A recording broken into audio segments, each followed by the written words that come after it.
I've been analyzing a verse in the Bible in Ecclesiastes that just, I had to look at it and look at it and look at it, think about it. It describes the God of Spinoza. It doesn't describe it, but in the way that it's mentioned, you know that it's the God of Spinoza. My name is Dan Paulson. Welcome to the video. What is the God of Spinoza? The God of Spinoza, God is really a bad term. Creative, where do we come from? We're wrapped up in the God of Abraham creator stuff. That's not it. The God of Spinoza states that the entire universe is giving birth to everything. Everything that is in the universe is God. All is life. Everything that is emerging, not just a human life, but that everything that is happening, and that it's all conscious, but that it is not thinking and acting capriciously. It's not, we don't interact with it. We exist within it. We come from it and we return to it. Well, we're always in it. Consciously, though, we're living in a physical realm while we're connected to an energy realm. That's the God of Spinoza. It's not a capricious deity sitting back going, I'm going to fuck with you today. Yeah, let's go ahead and create let's create a tsunami and wipe out 250,000 people. Oh, look at those little children. Then they're screaming and crying, getting ripped away from their mothers, and they're dying. And oh, how fun is that? Yeah, that's not the God. Not that God right there. Not that God. No, hell no. It's the same God that Einstein believed in. Einstein, you go look this up. I'm not sure where it is. There's a comment I read one time where he was actually kind of ashamed at watching Jewish people at the Wailing Wall doing what they're doing. It's like, what the hell? Come on. Okay, so where in the Bible would it describe the God of Spinoza and not the God of Abraham?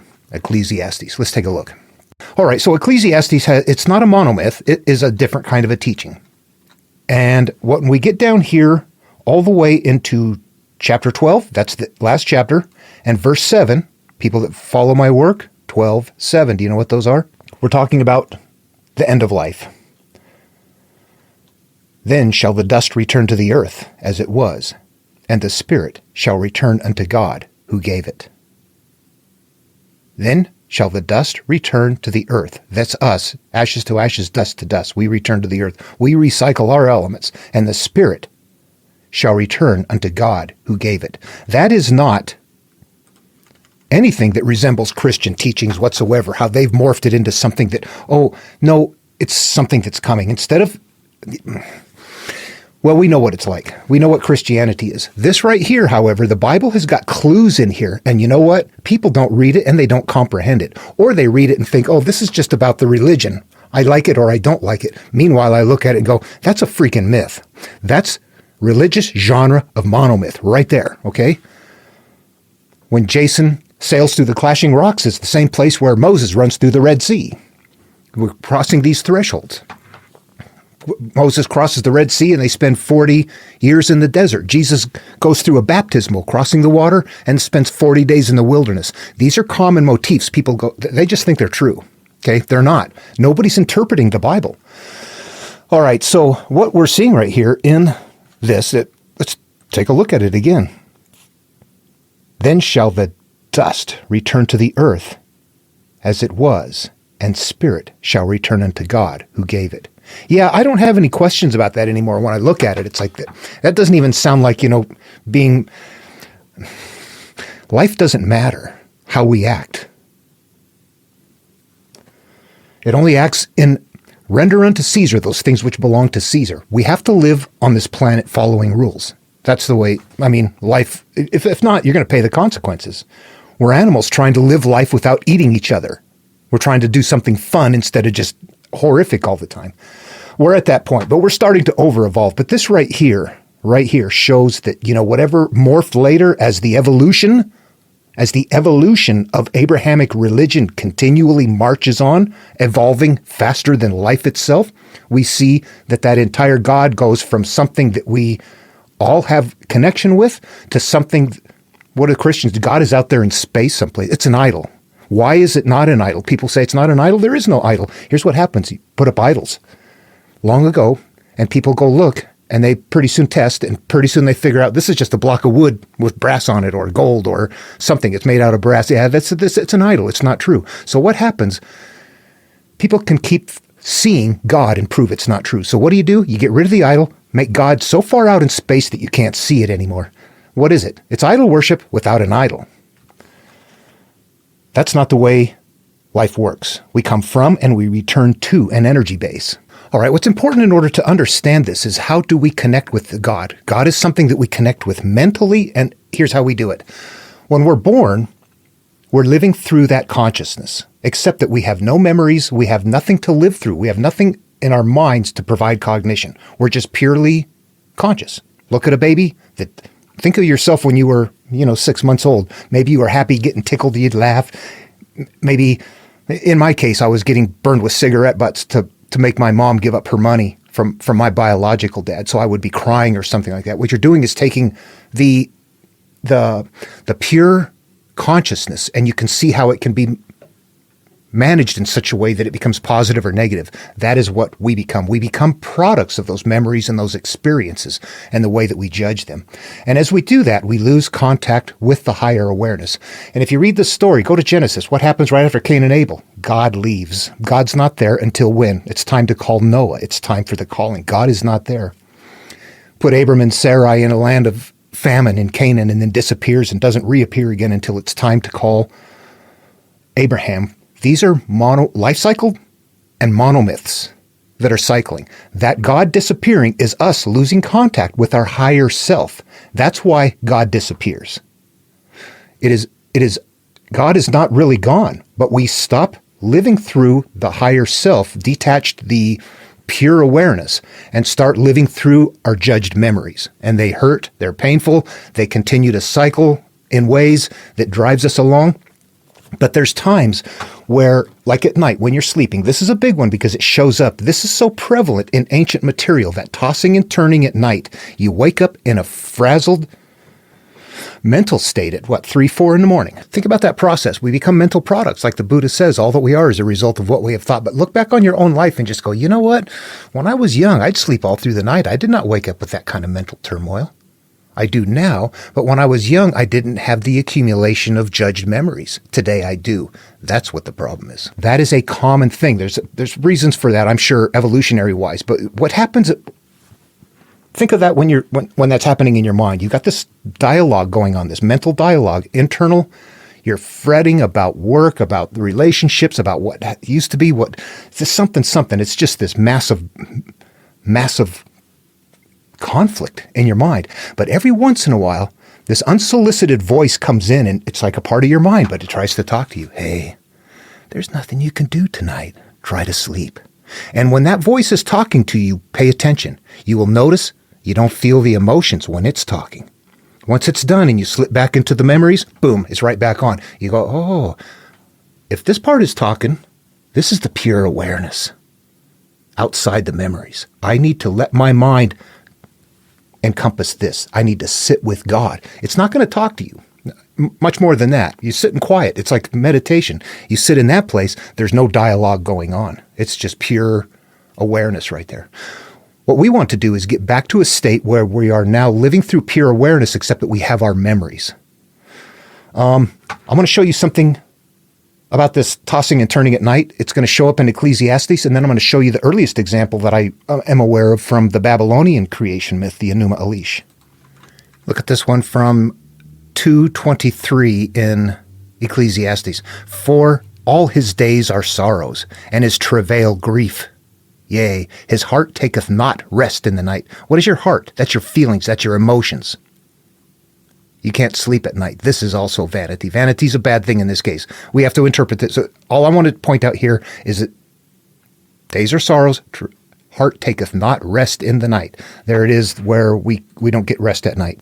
In the Babylonian creation myth, the Enuma Elish, what do we have right here? This is right in the beginning. And what's happening is that the raucous gods are taking over. This represents our memories, what we've learned, what we are, becoming. And what do we get down here? I have been very troubled by the manner of their conduct, so that I could not relax during the day, nor sleep well at night. Therefore I shall bring it to a halt and get rid of them all. Then silence shall reign, and thus we might get some sleep. Listen to that, though. I have been troubled by the manner of their conduct, so that I could not relax during the day, nor sleep well at night. For all his days are sorrows, and his travails grief. Yea, his heart taketh not rest in the night. I don't know how to You have to see those commonalities for yourself. They're there. There's one truth nested in the midst of everything in here, and everybody is understanding that the vast majority of brain types are never going to do it. So religions are created in various places that don't sound like anybody else's. Why? We're tribes. If there was one God, there'd be one damn religion, wouldn't there? But there's not. You look, you step back far enough and go, well, there's a lot of religions. And guess what? They're different tribes. The ones that become popular are the ones that become like, like Christianity at some point. I have noticed in a lot of the, the kind of mental self-help, this is how you, sit and meditate kind of things, science and, the consciousness, all the one, that a lot of people go, oh, you guys are finally discovering what Hinduism is. You're finally discovering what the Hindus knew long ago. And if you understood this material, what you would know is that the Hindus said it in kind of plain language, but even the Jews are using the same thing. They know, they're just making it sound for the masses like it's out there, because that's what the masses are going to do. They're not going to turn inward. How do you control the masses? You got to give them Big Brother. I can talk to Christians today. If I start quoting the Bible, they'll look at me like, what the hell is that? Makes sense. Man, I just quoted a Jesus verse. You don't frickin' know what it even says. Yeah. The people have gotten pretty bad today. I just believe in God. I'm going to heaven. That's all it takes. I believe in God. I believe in God. Now let's go kill the fags. Let's go run all those people out of the country. Yeah. I don't want any part of that God. That's hell right there. Okay, well, I hope this video was fun and interesting. I need to dig into it more. I need to make videos shorter because people don't have time these days. But you can't make these videos short. They lived through these. They spent lifetimes with this. You sit down and spend 2 or 3 minutes on a YouTube channel and go, I'm bored with that. Yep, you're never going to get it. Never, ever, ever. It wasn't made that way. I want to actually add something in, that whole idea that everything is conscious. I've thought about that because it's Spinoza idea and because it seems to appear elsewhere as well. So you look at it, and what I notice in having a lot of experience with it now, realizing that's it, it's getting to this higher awareness. You can get out here and look at yourself from out here. You can look at planet Earth. You can see all kinds of things from it's just a mental perspective. And you're still doing it based in memory. I can't go look at a different planet's surface or something like that. I'm pretty limited to right here to what my brain has had exposure to in my environment. So when you get to that place out there, and if everything is conscious, what you realize is, if somebody says, even the rock is conscious, it's like, well, if it is, then consciousness is not what you think it is. It's not self-awareness and things like that. And the rock has no memory, so it sits there in quietude going, it's just a rock. It doesn't have emotional experiences. It doesn't have memories or anything like that. So pure consciousness is, as the human comes about, that's when the emotions and things like that come into play. We don't have those when we're not here. All right, does that make sense? If everything is purely conscious, it doesn't matter. You're not going to go talk to it. You won't. And when you get to your own pure consciousness, your own pure awareness, you're not going to have conversations. It's going to be just quiet. Having said all that, we all have some sort of connected experiences sometimes that you go, what the heck is that? There's something magical, mystical going on.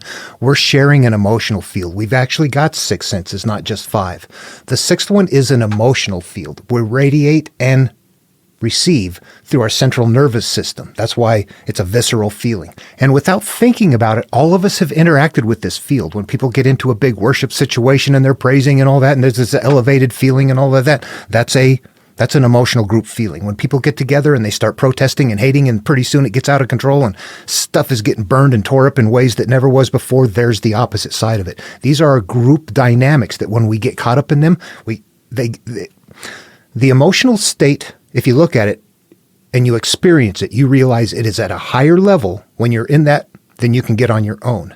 Maybe little bits and pieces, but something's happening in a big group right there that you can absolutely observe. So you don't have to have people tell you it's there or it's not. You just look at it and go, I see it. I feel it. I sense that. And the people that get this, the introverted feelers, are going to understand that. People that are not introverted feelers, they won't. And then you can get things. When my brother, at the age of 11, took his life, I was 9 years old. And before I went outside, something hit me in the head. If there was nothing there. It felt like a palm stopped me. And I heard, Larry's dead. It was so matter of fact, it was like it was true. And I was like, ooh, I shook that off. I was like, I'm a 9-year-old kid. That was weird. I went in the woods and I found him. He had taken his life. We're existing in a collective. And I became aware. I couldn't explain that as a kid. But I now know that somehow in the field, I became aware of his death. But the words, Larry's dead, came from my head. Yeah, anyway. So that's how I would explain it for me. It's like, okay, these are not supernatural things. They're natural things. Okay, so there's more to it. This is a bigger picture. They knew all of this and we're trying to figure it out. But we have become so busy and so inundated with things in life, we've lost it. We've lost it. You got a lot of things going on. I would not be proud of that.